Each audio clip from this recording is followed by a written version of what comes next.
Assalamualaikum warahmatullahi wabarakatuh. Kembali lagi bersama IVI Project bersama Bengkel Improv yang berada di Yogyakarta. Kami menerima servis panggilan ataupun servis yang diantar ke tempat kami. Ini beberapa sudut tempat kami di IVI Project, di Bengkel Improv. Maksud kami lumayan luas. Jika memang berkenan untuk menservis, silahkan ke tempat kami, ataupun kita juga bisa datang ke tempat teman-teman semua. Baik, hari ini kita akan sedikit mengulas tentang sepeda listrik.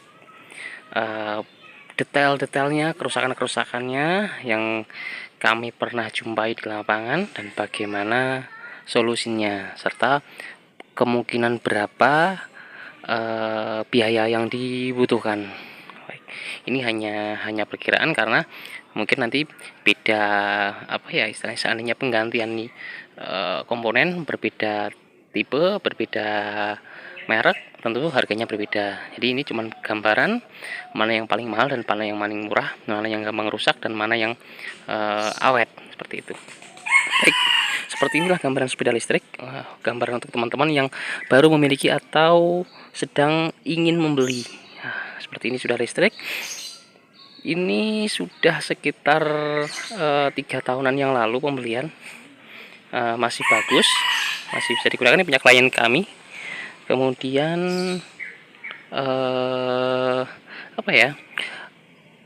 macam-macam merek dan bentuk dari sepeda listrik sekarang yang sudah bervariasi, tentu saja mempengaruhi dengan harga yang ada yang 2,5 juta, ada yang 3 juta sampai 5 juta sekian. Bedanya di mana? Bedanya ada pada bagian model dan mungkin suspensinya. Sedangkan isiannya seperti dinamo, seperti controller, seperti baterai sama, dalamannya sama. Yang membedakan hanya tipikal luarnya. Baik, kita akan memulai dari baterai sendiri. Nah, pada dasarnya sepeda listrik yang model seperti ini memakai 4 baterai atau 4 aki. Kita sebutnya aki. Aki sendiri memakai aki kering jenis atau VRLA, kami menyebutnya VRLA dengan satuan 12 volt, 12 ampere. Biasanya berisikan 4. Yang model jadul, yang model agak lama, yang desainnya masih mirip sepeda, biasanya menggunakan 3. Sedangkan yang sudah kekinian sudah memakai 4 aki. Nah, ketika di seri maka menjadi 48 volt, 12 ampere. Seandainya nanti akan upgrade, teman-teman mau biar jarak temunya lebih jauh lagi, silahkan. Mau di upgrade ke 15 Ah atau 20 Ah, silahkan. Atau yang memiliki budget yang lebih, silahkan upgrade ke lithium. Tapi lithium sendiri harganya memang lebih mahal. Tapi juga kelebihannya, lithium lebih enteng dan lebih jauh jarak tempuhnya, juga lebih awet dibandingkan aki yang seperti ini. Kemudian yang kedua, controller seperti ini wujudnya. Ada 2 model yang seperti ini. Ada lagi yang sudah baru, dia soketnya berada di sini colokannya. Ini yang model-model agak lama, tapi sama saja penggunaannya, sama saja. Biasanya yang model sepeda kayak gini, mereka meletakkan controller ada di bawah jok belakang, di bawah ini. Nah, seperti ini. Nah, dari sini kabel-kabel ini ditujukan untuk istilahnya, ini umpan balik dari misalkan kayak throttle. Ada kabel ke throttle itu adalah ini. Ini sudah memakai sensor. Sensornya, kabelnya masuk ke sini. Ada sensor gas, kemudian ada sensor rem. Ini rem sudah ada sensornya. Fungsinya apa? Sensor rem ini digunakan ketika dia direm sedikit, maka ketika digas dia tidak mau jalan. Sensornya jalan. Nah, semuanya masuk ke dalam rangkaian ini. Ada lampu, ada yang larinya ke BLDC, kemudian bermacam-macam. Di sini semuanya masuk ke controller. Kemudian yang ketiga adalah BLDC atau orang biasa menyebutnya dengan dinamo. Nah, di dalam sini dinamonya ada di ban belakang. bervariasi berapa wattnya, cuman yang lebih baru sekarang sudah 500 watt. Ada yang tipikal yang agak lama masih menggunakan 350 watt, tapi yang model sekarang sudah menggunakan 500 watt.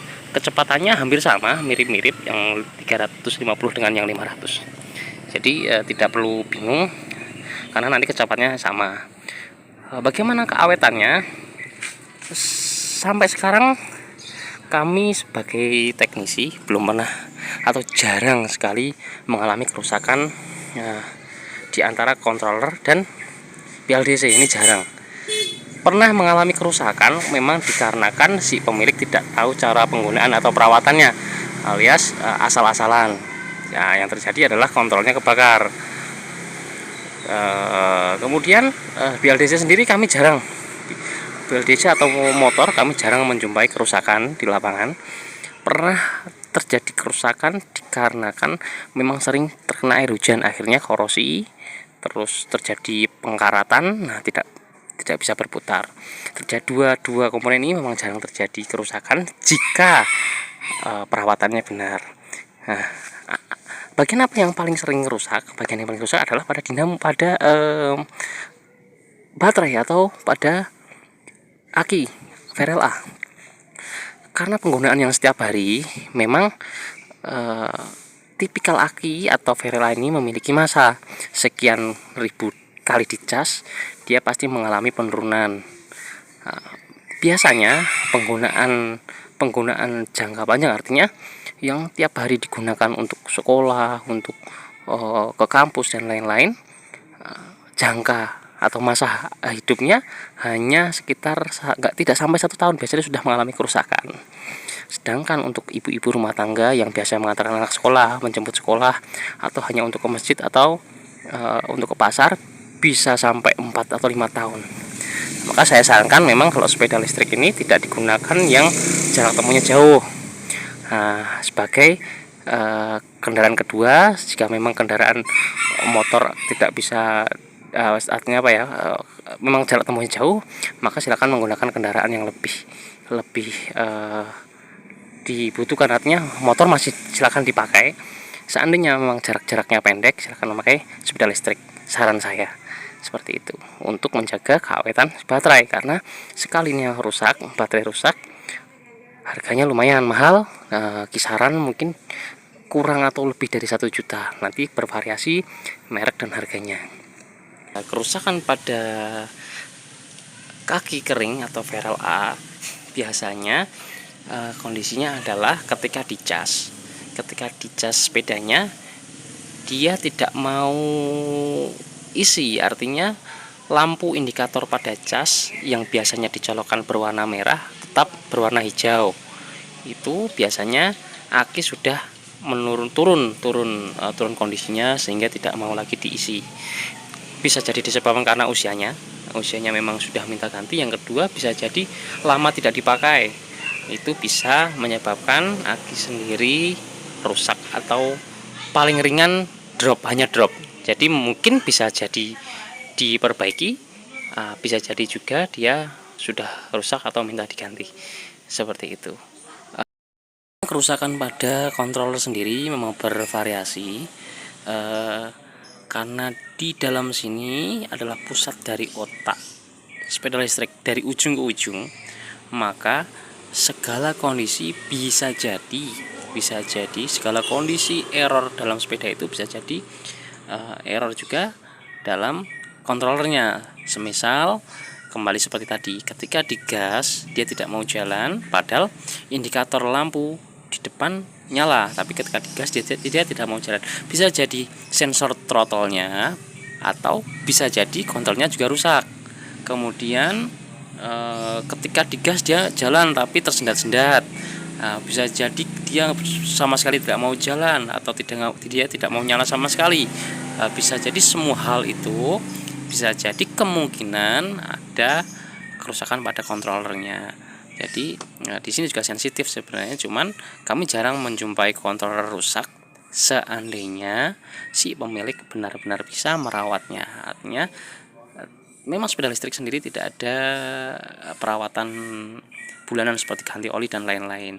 Cuman kembali lagi ke teman-teman, perawatan hariannya harus baik, artinya tidak boleh dipaksakan dengan beban berat, tidak boleh dipaksakan jarak tempuh yang teramat jauh sehingga terkuras baterainya dan lain-lain. Nah, seperti itu tentang controller.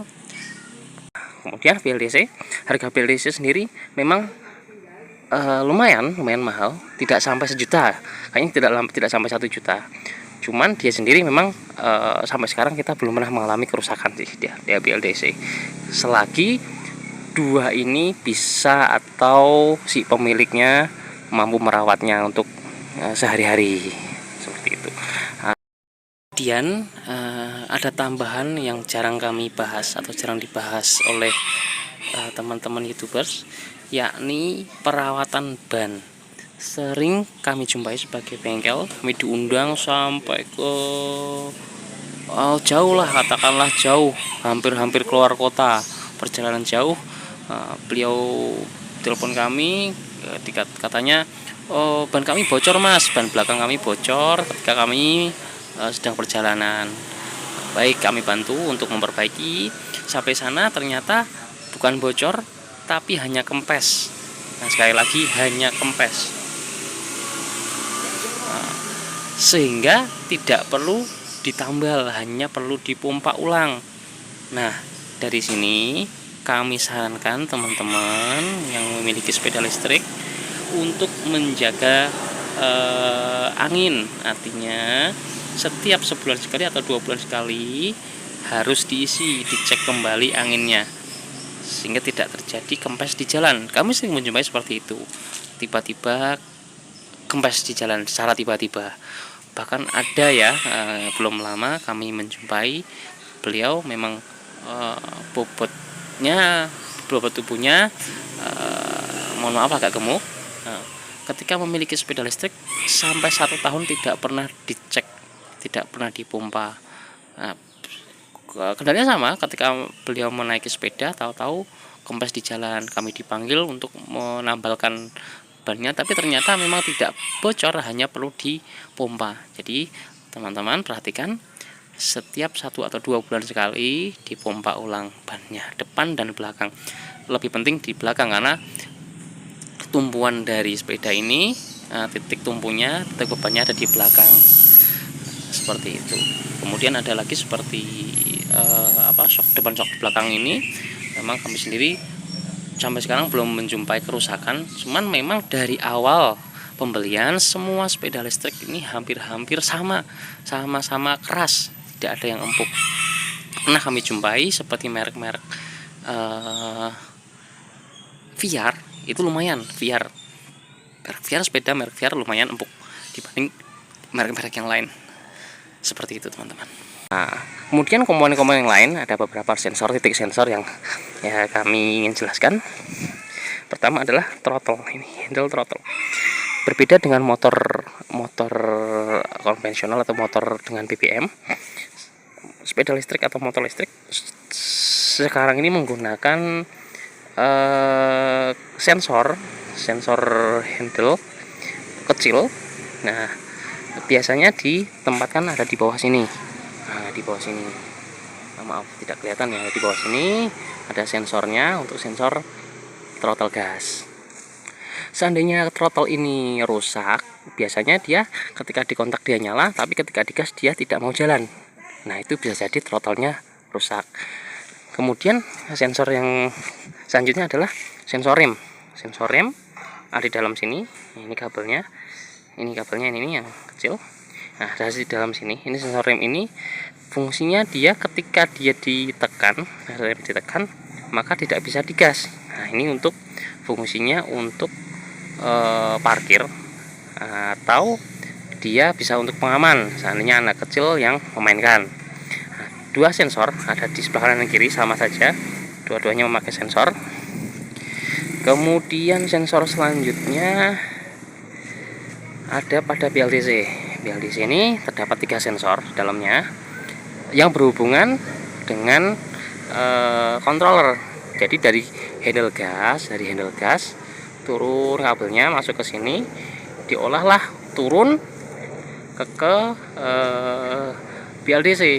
Jadi berapa kecepatannya nanti di setting ada di dalam kontrol ini untuk menjalankan kecepatan si dinamo seperti itu.